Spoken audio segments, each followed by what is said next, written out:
Qina can be translated loosely as controlling the opponent, attacking their weaknesses. Control is established through grabbing and restraining your opponent. Once you take control, you create an opening through which you can attack.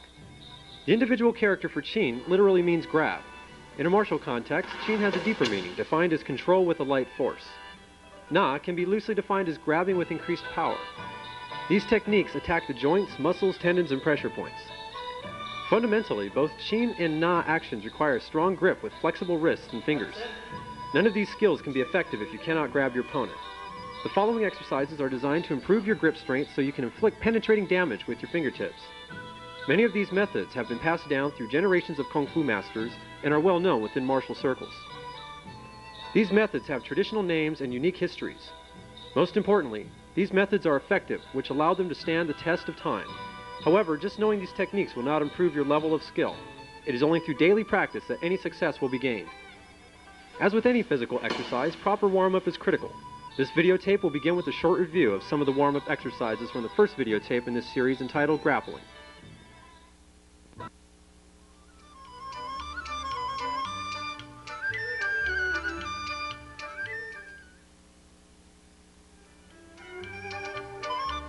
Warm up your body by circling your upper torso while keeping your hips still, then circling your hips, keeping your head still.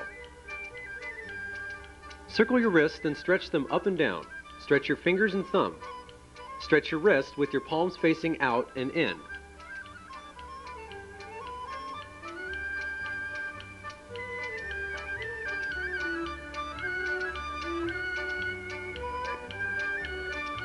Use a baton to stretch your wrist. Notice that both thumbs point the same direction for this stretch.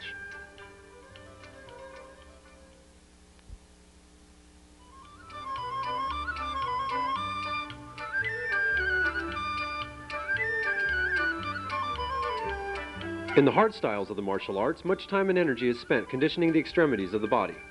In Qina, this conditioning is focused on the hands. Conditioning the hands is like forging the steel of a sword. Hardness must be balanced with flexibility. Hardness is required for striking to inflict damage. Flexibility means versatility, allowing you more freedom to react to your opponent. The more flexible you are, the more you can do. Your hand becomes your sword. In Qina, grip strength is crucial. The grip in Qina focuses power into the fingertips. Each finger must be pointed like a sword tip. This can make the difference between a grip that holds someone versus a grip that hurts someone. The grip alone should be powerful and pointed enough to inflict pain, even without the Qina technique.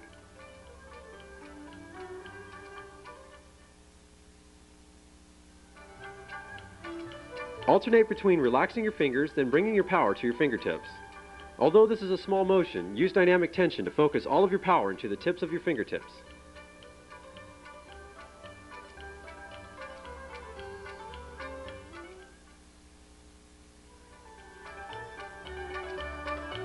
Stand with your knees bent, twice your shoulder distance apart, in what is known as a horse stance. This is the fundamental training stance in Kung Fu. Draw your rear hand back near your shoulder and relax your fingertips. Your elbow raises as you draw back. Squeeze down on your grip as you bring your hand forward. Your elbow sinks as you squeeze, giving this motion a slight twisting action. Your back hand should relax and squeeze together with your front hand. Focus all of your power into your fingertips. Alternate your front hand between right and left.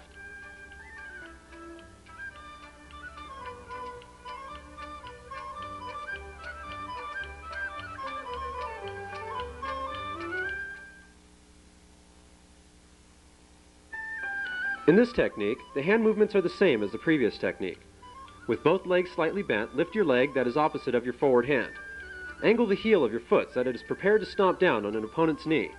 Relax and extend your fingertips completely as you withdraw, then slowly curl your fingertips in as you extend. Concentrate your power into the tips of your fingers and thumb. Alternate between your right and left side.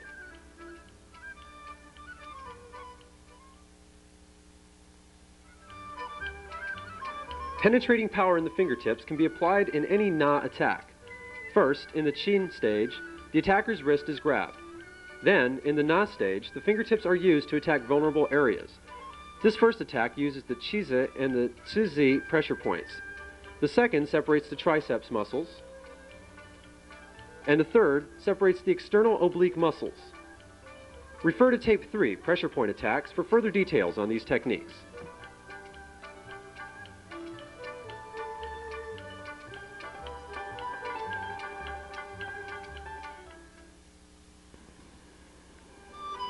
These exercises are extracted from a collection of traditional methods that descend from the Shaolin Temple School of Kung Fu, known as the 72 Secret Arts of Shaolin. The term arts is a translation of the character gong, just as in Kung Fu, which could also be translated as skill or work. This small sample of these arts focuses on the ones that are commonly associated with Xina. This method involves tossing and catching weight-filled bags. Begin with a 3-pound for solitary training and a 15-pound bag for partner training. On regular intervals, these bags should be increased in weight, about a pound at a time. Do not be overly ambitious. This is more difficult than it may seem. Working a bag that is too heavy can increase your likelihood of injury. The intention of all these methods is to progress steadily and gradually. Ultimately, the bag should weigh the same as a large man, about 200 pounds. However, today people seem seldom to achieve this level of skill.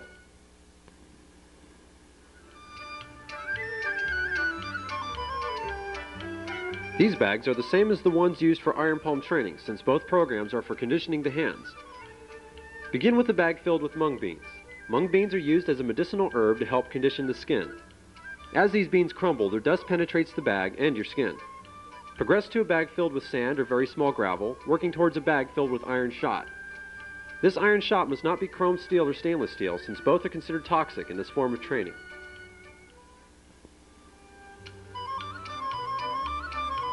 Grab the bag tightly, curling your fingertips in as to make a fist. Your palm faces the floor. Flip the bag up and down using only your wrist.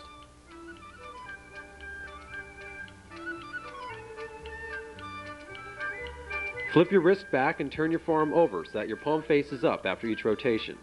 Flip the bag over in both directions.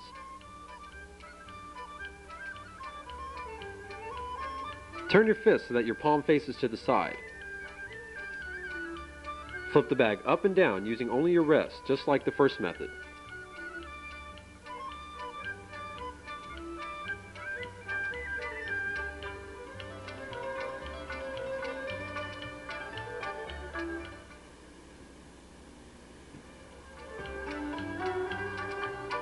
Stand in a horse stance. Toss the bag above your head and catch it with alternating hands. Toss the bag so that it travels straight up and down on your center line. Catch the bag, gripping tightly with your fingertips each time. Keep your free hand by your waist in a claw with your fingers pointed down. Absorb the momentum with the catch so as not to strain your wrist.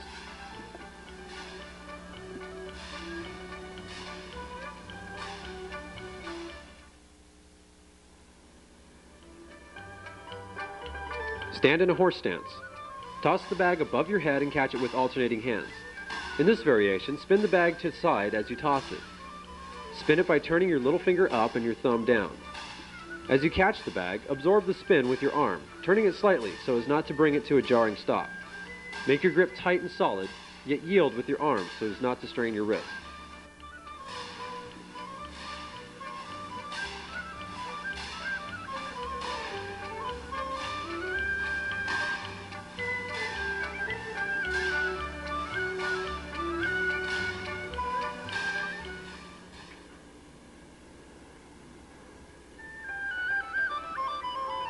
Stand in a horse stance. Toss the bag above your head and catch it with alternating hands. Flip your wrist back to spin the bag front to back with each toss. Toss the bag so it travels straight up and down your center line. Throughout all of these exercises, do not rise up out of the horse stance.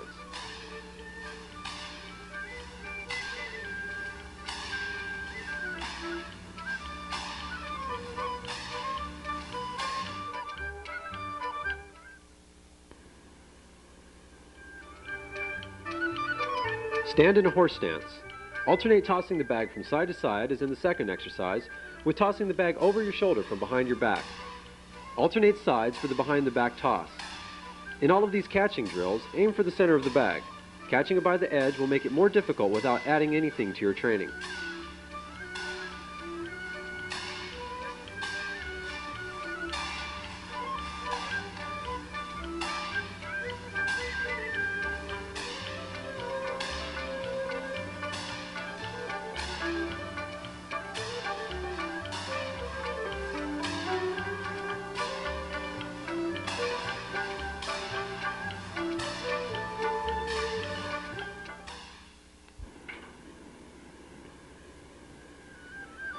For the partner drills, stand about 2 to 3 yards apart. Stand in a horse stance facing each other. Using both hands, toss the bag back and forth. Catch the bag with your fingertips pointed forward and your hands in a claw-like position. Absorb the momentum of the bag by letting it swing between your legs. Lift the bag, then push it forward to toss it. Be aware of your partner's state of readiness and fatigue. You do not want to endanger your partner's safety. For all of these drills, be sure that your fingernails are trimmed appropriately. Long nails will tend to split during this type of practice. However, if you cut your nails too short, the tender exposed skin will be easily aggravated.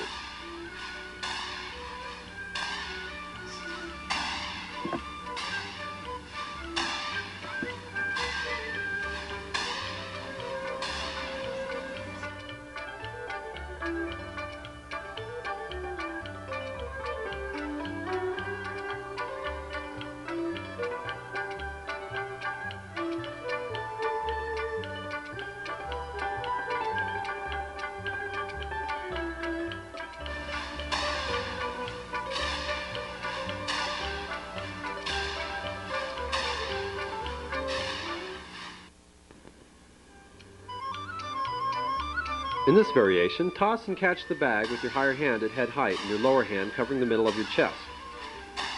Absorb the momentum of the bag by letting it swing to the side of your lower hand. Alternate swinging the bag on your left and right sides. Use your entire upper body to absorb the momentum while keeping your horse stance locked.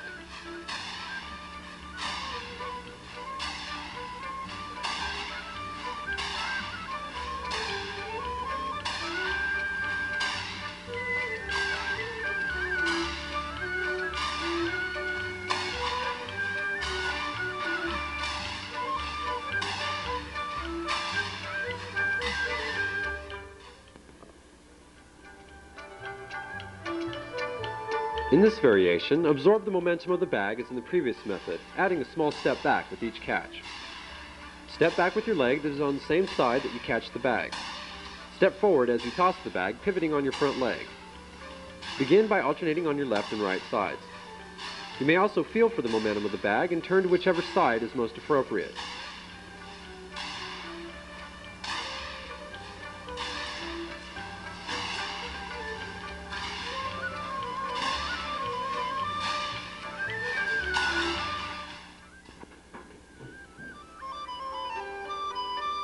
In ancient China, weights were carved from stone.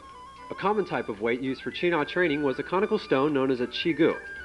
The term qigu is derived from a conical-shaped vegetable root that is grown in marshy terrain along with the lotus. Only the top of this vegetable was exposed above the marsh. Plucking it from the mud took considerable effort since you could only grip the top and the root flared beneath the surface of the marsh. This method is known as lifting up 1,000 caddies. A caddy is a Chinese unit of measurement roughly equivalent to 1 1/3 pounds. The 1,000 is metaphoric for great weight, since no one is really expected to lift 1,300 pounds. To grip the qigu, use your fingertips. Be sure to leave a gap between your palm and the top of the qigu. Place your fingers and thumb evenly around the top of the qigu. Keep your wrists straight.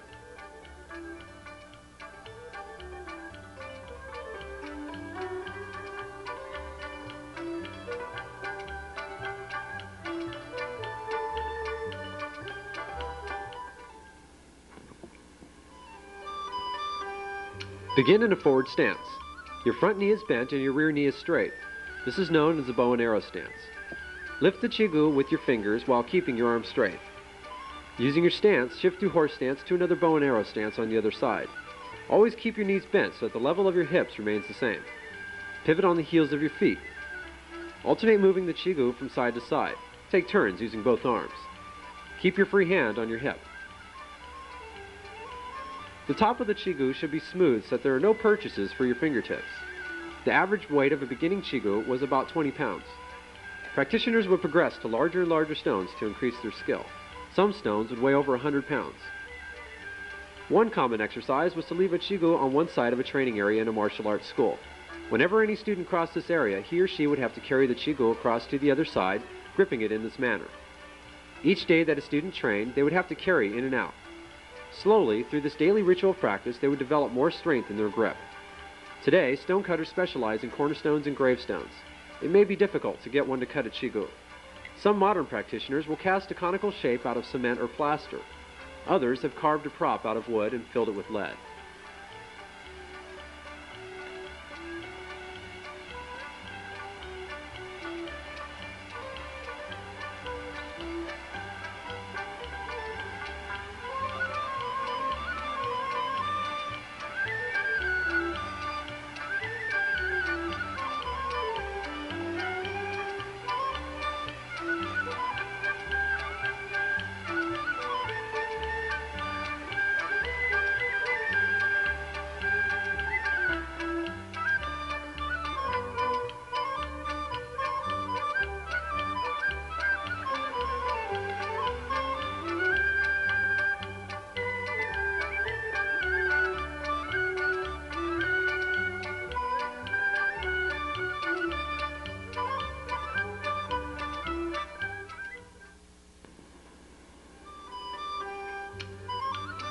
As a simple low-cost alternative, a wide strong pipe made of metal or PVC can be filled with sand or lead weights. In this manner, it is easy to adjust the weight of the prop merely by unscrewing the pipe and adding more weight. While the top of this prop is not tapered, it is still smooth and will provide an equivalent challenge.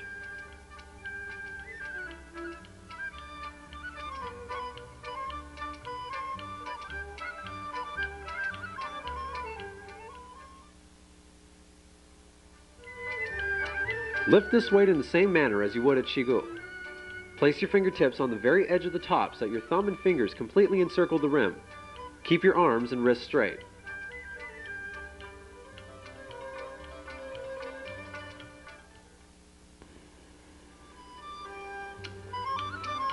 Stand in a horse stance. Lift 2 weights, one in each arm. Extend both arms directly in front of your shoulders, keeping your arms and wrists straight. Alternate raising and lowering your arms. Raise your hands to face level and sink them to hip level. Move slowly and at a constant rate of speed. Keeping both arms horizontal, spread your arms to the sides, then bring them back in front of your shoulders. Keep your gaze fixed straight ahead. Spread your arms to such a width that you can just barely see them out of your peripheral vision as you stare straight ahead. Move slowly and at a constant rate of speed. Keeping both arms directly in front of your shoulders, turn from your waist to face the right and left. Your upper body stays locked. All of the rotation comes from your waist and legs. Turn your gaze with your body.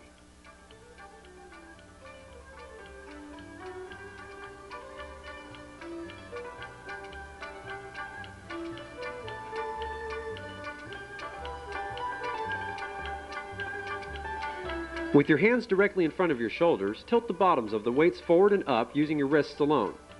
Keep your arms as straight as possible. Move slowly and methodically.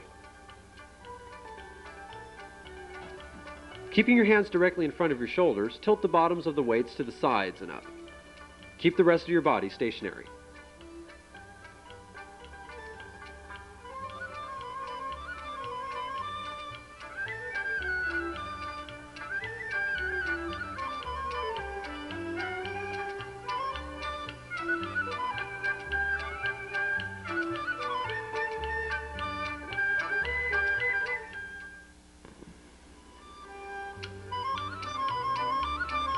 A similar training method involves lifting a jar. According to legend, one of the first training methods at Shaolin Temple was to carry water in a jar from the stream up the mountain and to the temple. Each jar had a pointed bottom so that it could not be set down without tipping over. Furthermore, there was a small hole in this point so the water would leak out if the monk initiate did not move fast enough.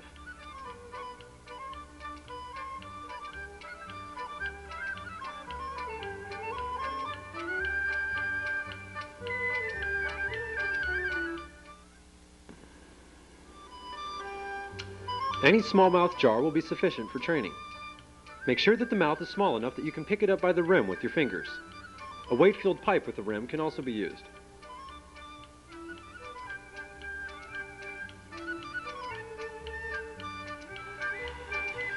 While filling a jar with water may be traditional, it's much easier to fill it with sand, lead weights, or iron shot since it does not evaporate.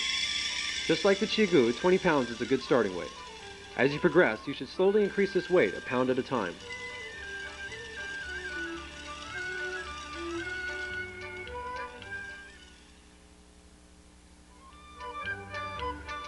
Here, the practitioner is gripping the jar by wrapping his thumb around the rim of the jar. The palm is flush against the jar's mouth. This is the incorrect method since it does not work the fingertips properly.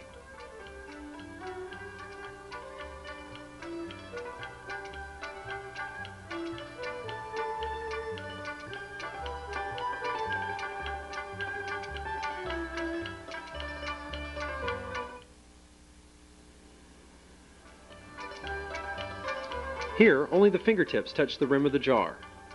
The fingers are curled and the palm is above the mouth of the jar. All of your fingers squeeze in as if to meet in the center.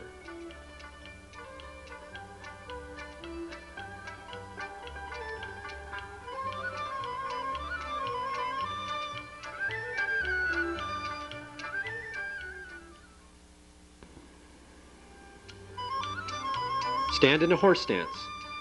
Grasp the mouth of the jar by the rim and raise it to shoulder height. Keep your arms straight.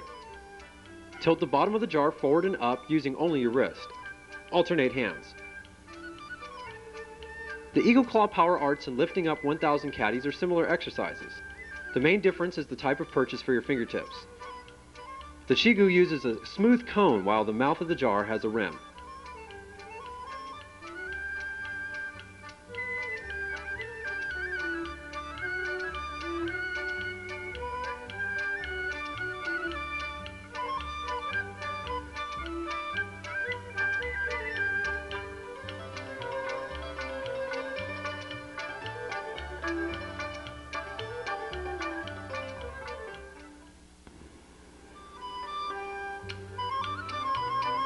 This is one of the most universal training methods for building wrist strength and power in the grip. Both Western and Eastern disciplines have some version of this technique. Some believe this method originated from the daily practice of drawing water from a well.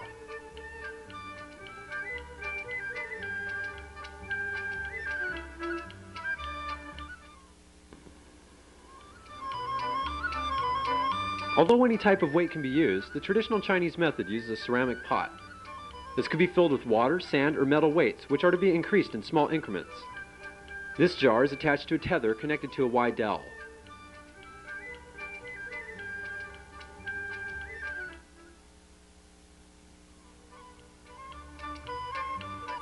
If the pot does not have handles, it can be connected to the tether with a strong metal bar that can be inserted sideways. You may begin with an empty jar, but most begin at about 10 pounds of weight.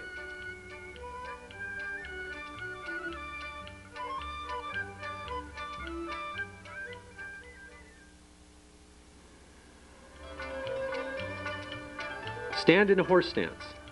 Extend your arms at shoulder height and roll the dowel to wind the tether around and lift the pot. Wide handles with thin central dowel make this exercise more challenging. Keep your arms horizontal and your knees bent. Move slowly and methodically so as not to cause the pot to swing side to side. After raising the jar up, lower it in the same manner.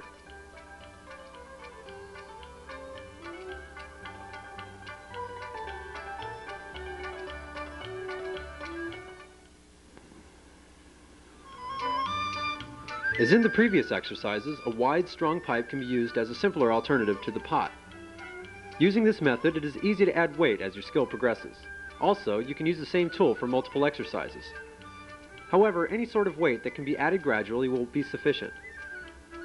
Shaolin monks used to practice this exercise while standing on top of 6-foot-tall wooden posts known as plum flower poles. This would test their balance and horse stance and increase the length of the tether. As with most Chinese skills, plum flower pole training begins small by standing on bricks and gradually increases to the 6-foot poles.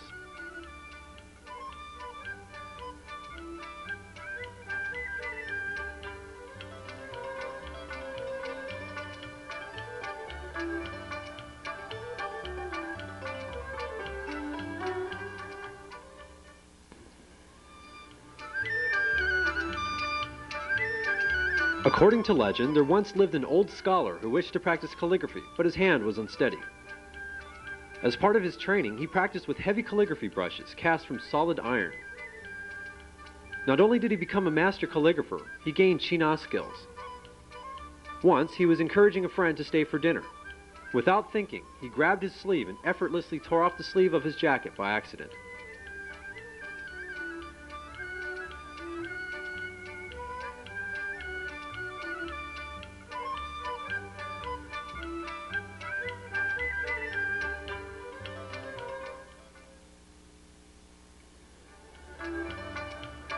This method uses a cylindrical piece of metal about 3.5 inches long and 1.5 inches in diameter.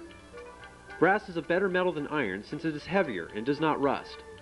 Flattening the sides will prevent it from rolling and give a good purchase for your fingers.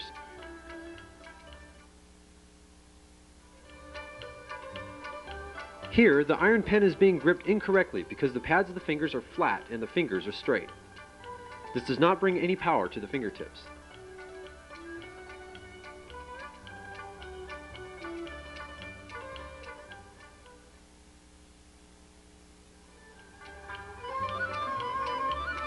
In the correct grip, the tips of the fingers are pressing into the center of the iron pen. Press as if you were trying to make your thumbs meet in the very center of the iron pen. The thumb and the first two fingers form a circle when viewed from above.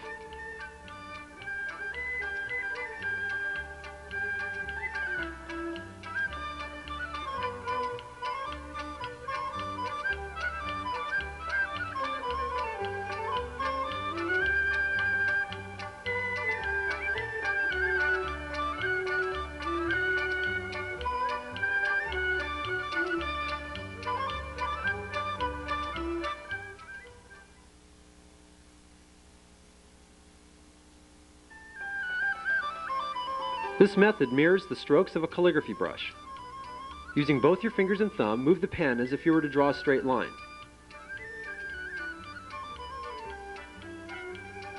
Next, make small circles as if drawing a circle. In both of these exercises, keep your forearm horizontal. The iron pen should not be so heavy that it strains the muscles immediately. It is the practice over long periods of time that will make this method effective.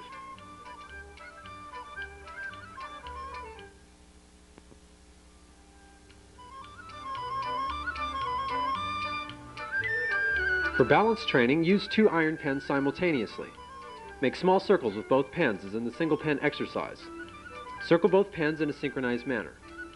Alternate between circling both pens in the same direction and in the opposite direction, as well as circling in and out. Raise and lower the pens one after the other. Iron pens are something that can be carried around as you go about your day. It does not require intense concentration, only practice over time.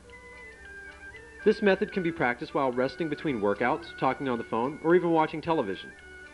Frequently, practitioners would carry an iron pen everywhere as they went about their daily business. These pens were fashioned to look like a calligraphy brush with a pointed end, sometimes on both sides. This type of iron pen could serve as a discreet martial arts weapon, similar to many of the modern personal weapons used for self-defense. Iron pens were usually wielded in pairs with one in each hand. From its association to calligraphy, it is considered the weapon of scholars and gentlemen.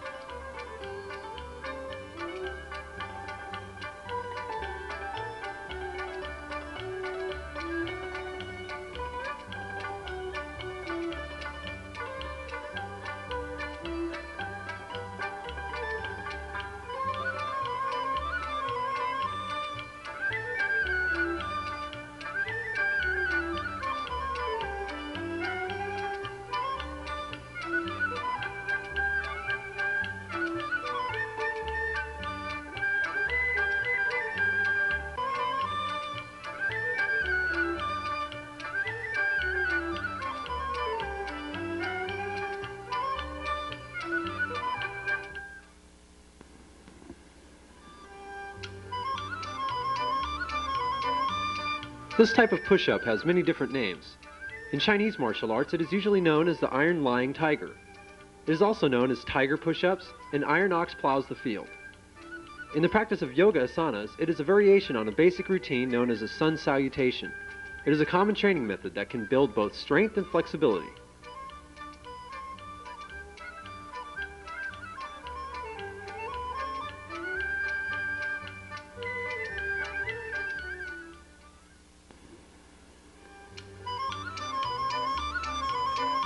Begin by making an inverted V with your body. Bend your arms to bring your chest as close to the ground as possible without touching it. Raise your shoulders up while bringing your hips close to the floor between your hands.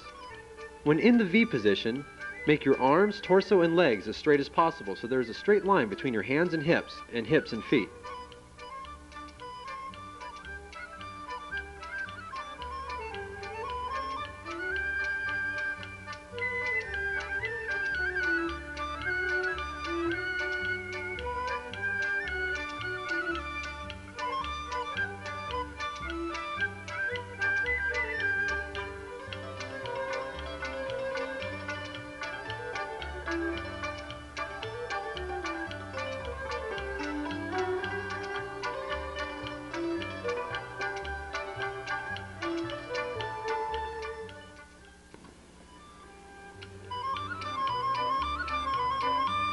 There are many variations on the lying tiger push-up.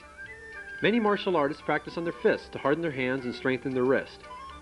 For Qi-Na, it is best to practice on the fingertips. Just as in many of the previous exercises, stay on the tips of your fingers as opposed to the pads. Begin on all 5 fingers, then gradually lift up your 2 smallest fingers as you develop more strength. Although some practitioners progress to a 2-finger or 1-finger push-up, 3 fingers are sufficient for Qi-Na applications.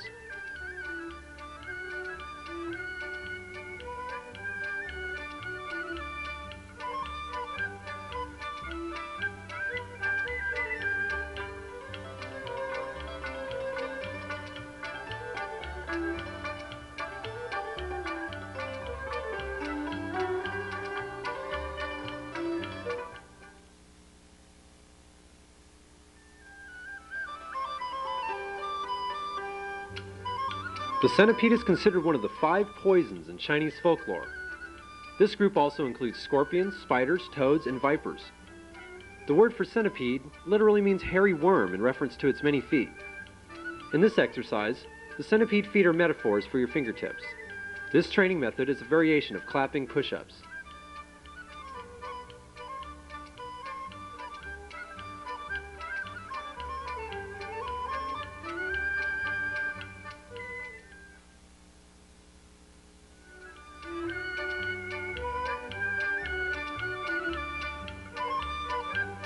Push up vigorously, lifting your whole body as high off the ground as you can.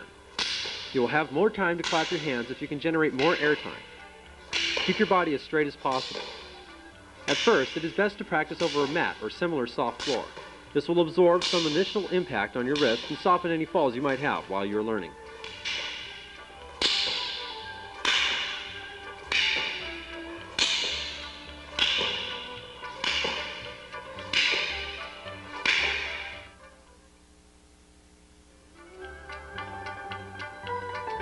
When you feel confident about these push-ups, change your palms to your fingertips. As your skill increases, raise your smallest fingers until you are jumping on 3 fingers per hand.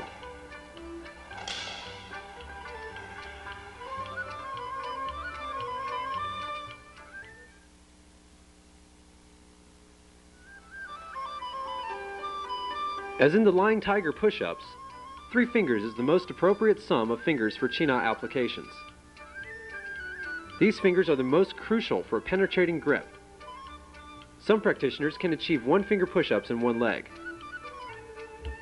Other possible variations include leaping so that your entire body moves forwards and backwards and side to side, or jumping so that your body pivots in a circle both clockwise and counterclockwise.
Stay on the tips of your fingers as opposed to the pads.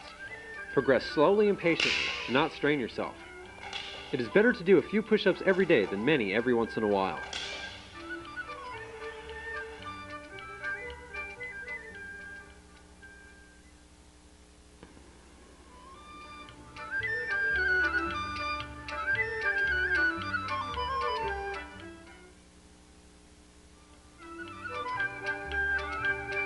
These balls are named after their place of origin, Baoding City in Hebei Province. According to legend, walnuts were first used for these exercises in the Han Dynasty around 2,000 years ago. Baoding balls were developed by the 10th century in Sung Dynasty and rose to their highest notoriety during the Ming Dynasty. Once used as a throwing weapon, Baoding balls are becoming more popular in the United States as a method to increase dexterity and promote better health.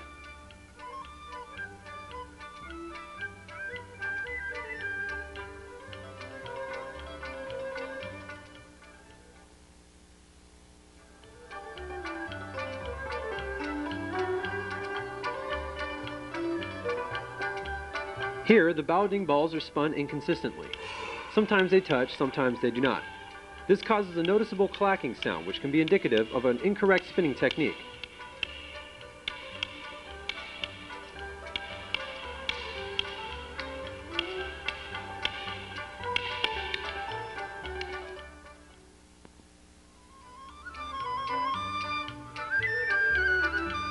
When the Baoding balls are rotated properly, they remain in constant contact.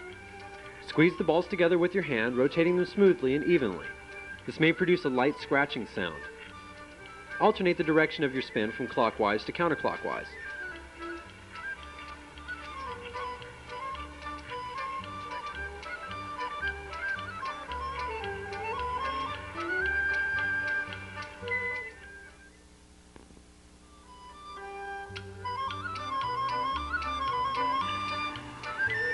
The most common exercise is spinning Baoding balls as some part of your daily routine, similar to the iron pen. Throughout China and Hong Kong, it is not uncommon to see people practicing this art as they go about their daily business.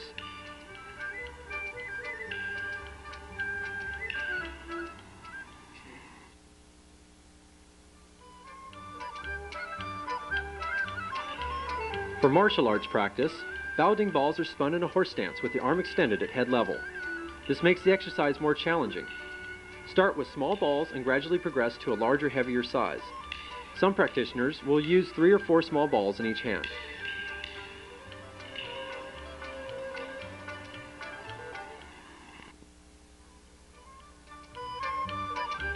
For two-handed practice, stare straight ahead while holding both arms at the edge of your peripheral vision.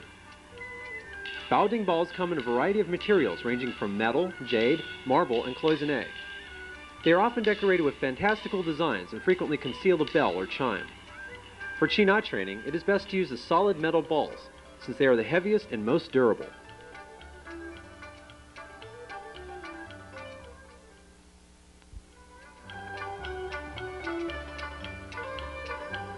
This is one of today's common training tools. There are many variations on this design, however, they are all fundamentally the same.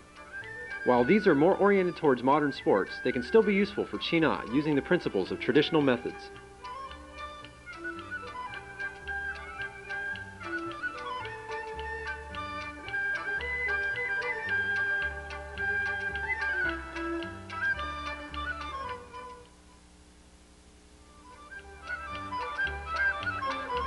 This is the common method of training for sports that use equipment with a handle like a racket.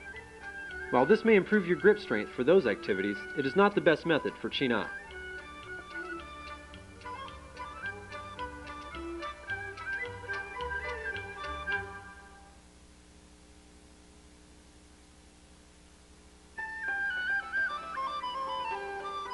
Gripping the device in this manner brings more work to your most crucial 3 fingers.